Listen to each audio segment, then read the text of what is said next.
Hello friends, আসসালামু আলাইকুম। আমি নুসরাত জাহান সেতাস। আমি তোমাদের সাথে শেয়ার করবো share PowerPoint presentation by email using send as attachment PDF and XPS. অর্থাৎ আজকে আমি তোমাদের সাথে শেয়ার করবো কিভাবে আমরা আমাদের পাওয়ার পয়েন্ট প্রেজেন্টেশন শেয়ার করতে পারি ইমেল দ্বারা সেন্ড এস অ্যাটাচমেন্ট পিডিএফ এবং এক্সপিএস ব্যবহার করার মাধ্যমে। তবে সেটা করার জন্য আমরা এটা মিনিমাইজ করি।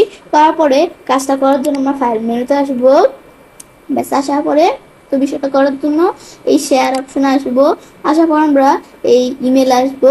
এখন আমরা এখানে আসার পরে আমরা আমাদের এই যে স্যান্ড এস অ্যাচিভমেন্ট এটা দেওয়া আছে, তাই এটা ছাড়াও কিন্তু আমরা বিভিন্ন মাধ্যমে করতে পারি। আমি ধরো এটা আমরা প্রথমে আগে দেখি, এখানে ক্লিক করলাম, করার পরে যে এরকম অপশন আসলো।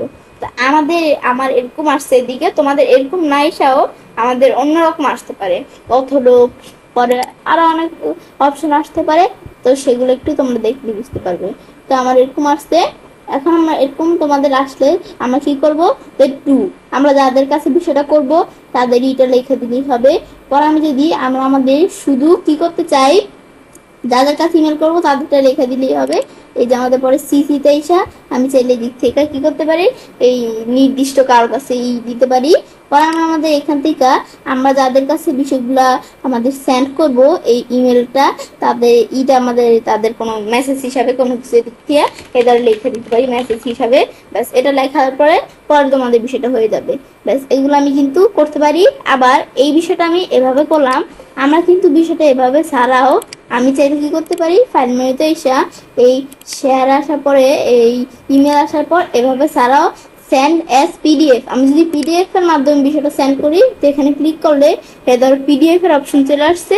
আসার পরে এখন চাইলে আমরা পিডিএফ এর মাধ্যমে বিষয়টা করতে পারি। করার জন্য এই যেরকম আসলে আমরা ক্লোজ করে দিব। করার পরে এখন আমাদের বিষয়টা করব। এখন টু এই যে বড় সিসি এগুলো আমি নিজেদের মতো লেখা দিতে পারি। তো এখন আমার এই যে টু দেওয়া আছে, আমি বলছি যে এখান থেকে আমার যার কাছে বিষয়টা করব শেয়ার করব তার ইটা ইমেল অ্যাড্রেসটা লেখা দিলে হবে। আর আমরা বলছি একাধিক পিপলের কাছে করতে চাইলে সিসি এটা এখান থেকে করতে পারি। পরে কোনো মেসেজ করতে চাইলে দিক থেকে লেখা, ব্যাস এভাবে লেখার পরে সেন্ড দিলেই বিষয়টা হয়ে যাবে। ব্যাস এটা আমি করলাম। ব্যাস পরে আবার নো দিলাম। পরে আমি যদি এর পরিবর্তে আবার ফাইল মেনুতে আসার পরে আমি যদি এই যে শেয়ার অপশনে আসি, আসার পরে এই যে ইমেল দেওয়া আছে এই যদি এখানে ক্লিক করি, ক্লিক করার পরে এখন আজকে আমি তোমাদের এই বিষয়গুলো দেখাচ্ছি। এখন এই বিষয়গুলো ছাড়াও কিন্তু আমার চ্যানেলে কিভাবে আমরা আমাদের এখান থেকে কি করতে পারি, ওয়ান ড্রাইভে এখান থেকে কি করতে পারি, শেয়ার এন্ড সেভ এই বিষয়গুলো করতে পারি। এই গ্রুপ ভিডিও আমার চ্যানেলে দেওয়া আছে, তোমার চ্যানেল দেখতে পারো। তো এই যে আমাদের দেওয়া সেন্ড এস এক্সপিএস, আমি যদি এখানে ক্লিক করি, ক্লিক করলে কিন্তু এখন আমরা এই যে আমাদের ধরো বিষয়গুলো এদের চলে আসলো এক্সপিএস এর মাধ্যমে যদি আমরা সেন্ড করতে চাই। এই যে আমরা যদি এখান থেকে এটা ক্লোজ করি, ক্লোজ করলে এখন আমরা এই যে যার কাছে করব তার ইমেল বা একাধিক মানুষের কাছে করার জন্য এটা দিব। এই সিসির মধ্যে এটা লিখে দিলেই হবে। পরে মেসেজ আমি যা প্রয়োজন বলছি আমার মেসেজ দেওয়ার পরে আমরা এই সেন্ড দেওয়ার পরে ব্যাস বিষয়টা হয়ে যাবে।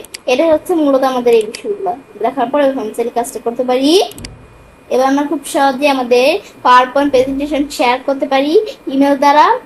আমাদের কি এখান থেকে সেন্ড এস অ্যাটাচমেন্ট পিডিএফ এবং এক্সপিএস ব্যবহারের মাধ্যমে। ফ্রেন্ডস, আমার আজকের এই ভিডিও তোমাদের ভালো লেগে থাকে তোমরা চ্যানেলটি সাবস্ক্রাইব, লাইক করুন, শেয়ার করবে।